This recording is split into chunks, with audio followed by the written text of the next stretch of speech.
Bonjour à tous et à toutes et bienvenue sur votre espace moment de prière et de méditation de la parole de Dieu. Aujourd'hui, nous allons plonger dans une réflexion profonde sur un sujet tabou, la priorité de la famille dans notre vie.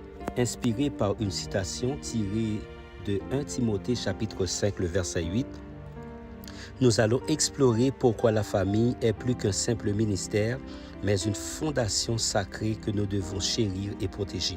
Alors, préparez-vous et nous allons commencer pour cette belle réflexion ce matin. Tout d'abord, en lisant 1 Timothée chapitre 5, le verset 8. « Mais si quelqu'un ne prend pas soin des siens et surtout de sa famille, il a renié la foi et pire qu'un incroyant. » Frères et sœurs et amis bien-aimés dans le Seigneur, votre famille est votre principal ministère. C'est pourquoi la famille doit être une priorité dans notre vie avant tout, juste après Dieu. Ne pensez pas que Dieu est heureux que vous soyez tellement impliqués dans votre Église et ayez abandonné votre famille. Certaines personnes consacrent plus de temps aux activités de l'Église qu'à leur propre foyer. Il y a les activités de louange, le culte de bénédiction, le culte de victoire, le culte de délivrance, les campagnes de prière, les réunions du mercredi, les rencontres des femmes. Certaines personnes se préoccupent pour l'Église de façon excessive, pendant que leur famille se désintègre. Peut-être que Dieu vous met en garde aujourd'hui pour réduire ces activités et passe du temps avec votre famille en accordant plus d'attention. Plus d'attention à vos enfants, à votre époux, à votre épouse, à vos parents. Parce que l'ennemi est en train de travailler de nos jours.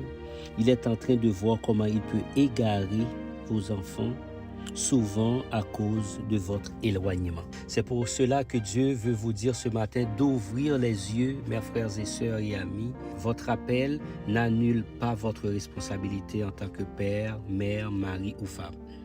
Et les gens se préoccupent beaucoup de la dénomination, ne manquant aucun culte, mais ne sont pas présents aux réunions familiales et pensent encore qu'ils accomplissent l'œuvre de Dieu. Des hommes et des femmes qui ne partent pas en vacances depuis des années parce qu'ils ne peuvent pas abandonner la responsabilité de l'Église. Frères et sœurs et amis bien-aimés dans le Seigneur, sachez que pour Dieu, vous êtes pire que l'incroyant.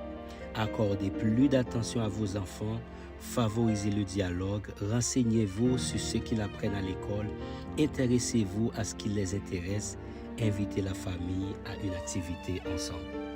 Ce n'est pas un péché de prendre du temps pour les loisirs. Un jeune qui passe tout le temps, tout le week-end, impliqué dans l'église avec des amis, mais qui n'a pas de temps d'être proche de ses parents. Et laissez-moi vous dire, à l'ère de cette technologie et des réseaux sociaux, la véritable façon de socialiser n'est pas en ligne, mais en présence de ceux qui vous aiment. Nous devons soutenir les activités de l'Église, mais pas au point d'abandonner notre famille. Nous devons faire l'équilibre, c'est-à-dire soutenir les activités de l'Église, mais avec modération. Ayez la sagesse de concilier les deux. Inclinez-vous sensiblement, j'aimerais vous conduire en prière pour ce matin.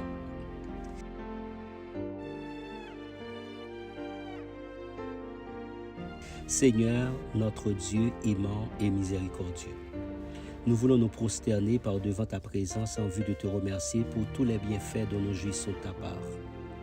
Remercié sois-tu aussi pour ta fidélité, nous rappelant l'importance de la famille. Aide-nous à placer notre foyer au centre de notre priorité, à être gardien attentif de nos proches, témoignant ainsi de notre foi en action. Pardonne-nous, Seigneur, si nous avons négligé nos responsabilités familiales au profit des activités de l'Église ou autres engagements extérieurs. Donne-nous la sagesse et la force de réajuster la priorité pour que nos activités reflètent véritablement ton amour et ta volonté. Protège notre famille des pièges de l'ennemi et accorde-nous la clairvoyance pour voir où nous devons intervenir et l'amour nécessaire pour guider et soutenir ceux qui nous sont très chers. Seigneur, accorde-nous des moments de qualité avec nos proches, des moments de dialogue, de partage et de connexion authentique. Aide-nous à être présents et engagés dans la vie de nos enfants, de nos parents et de notre conjoint. Nous te remercions pour la richesse de nos relations familiales et pour la grâce que tu nous accordes chaque jour. Aide-nous, Seigneur, à être des exemples vivants de ton amour et de ta vérité dans notre foyer ou partout nous passons. Sans vouloir multiplier les vains mots, nous t'en prions au nom de Jésus. À lui seul soit la gloire, l'honneur, la majesté et la souveraineté au siècle des siècles. Amen et Amen. Partagez ce message avec tous vos contacts car il peut changer la vie de beaucoup de personnes. Que le Seigneur vous bénisse.